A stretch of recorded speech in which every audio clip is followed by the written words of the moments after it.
Hayaang buksan ang isipan. Sa science o agham, tayo na sa sinukwela. Tuklasin natin ang siyensya. Buksan ang pag-iisip. Tayo'y likas na scientist. Good morning, everyone. Today is April 28, 2020. And what day is it? It's Scientific Tuesday. I know that you are all excited to discover new things today. But before we proceed to our topic, let us review our topic last meeting. So what was our topic last week? Great job! Last meeting, we discussed Earth's natural resources. And when we say natural resources, or anything that are naturally occurs on Earth that living things use to fill their needs. We have two types of natural resources. First, we have the renewable resources. These natural resources can be replaced easily. And the next one is the non-renewable resources. And these kind of resources cannot be replaced easily because they are formed over very long. For today's topic, we are going to discuss the different types of weather. And for our learning goals, we are going to define weather, identify the factors that affects the weather. So let's go. Oh, today is such a beautiful day. Is the sun out? Are there any clouds? Are the leaves moving? Is the air cool or is it hot? Oh, what's that? Did you hear that? Is it raining? Oh no! Weather. Weather, it refers to the condition of the atmosphere closest to Earth's surface at a given place and time.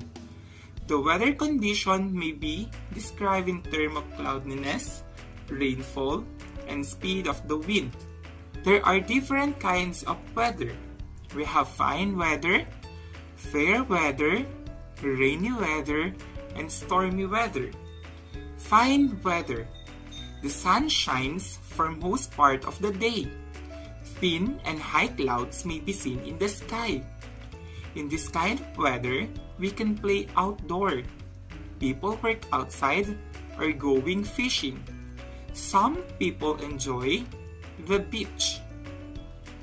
Fair weather. The sky is cloudy with some very light rain.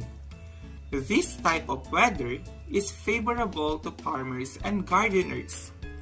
Children can still play outside when it's not raining. Next is the rainy weather. The sky is covered with dark clouds. Many people stay indoors. Animals seek shelter. It rains almost the whole day. People use raincoats and umbrellas when they go out to work or study. And lastly, we have the stormy weather. The rain is heavy and the wind is strong. A stormy weather can cause floods, landslides, and mud flow in some areas. In this kind of weather, most people stay indoors.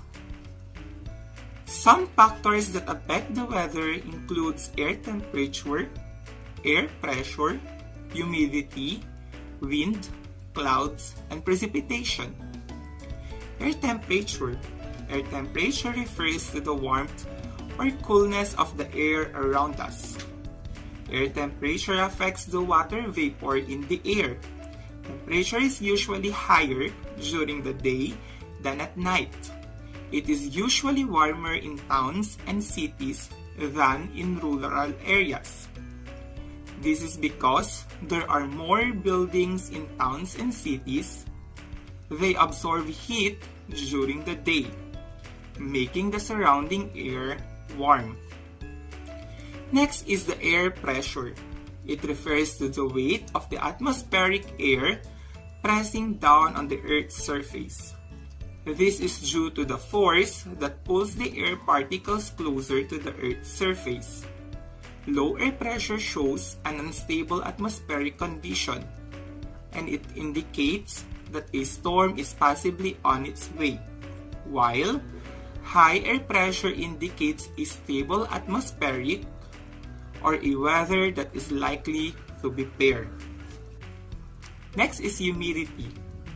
This is a measure of the amount of water vapor in the air. When the humidity is high, we feel hot because in this condition, our sweat does not evaporate easily.